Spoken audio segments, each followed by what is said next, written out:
Kraken, how to receive crypto. Hey everyone, welcome back to our channel. In today's video I'm going to guide you on how you can receive crypto on Kraken, so make sure to watch the video till the end. If you want to receive crypto on Kraken, it's actually quite very simple to do so, because all you have to do is go ahead and then first of all make sure to launch the Kraken application.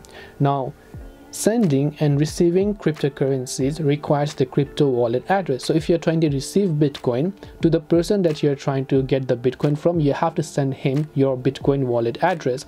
You can only find a Bitcoin wallet address or your crypto wallet address when you have enabled deposits and withdrawals, right?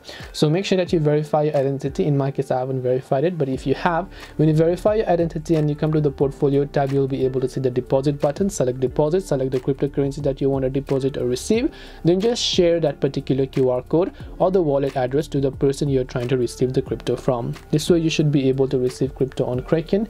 Hope this video was very helpful. If you have got any more questions, then feel free to also leave them down below. Thank you for watching till the very end of this tutorial, and see you soon in our next video.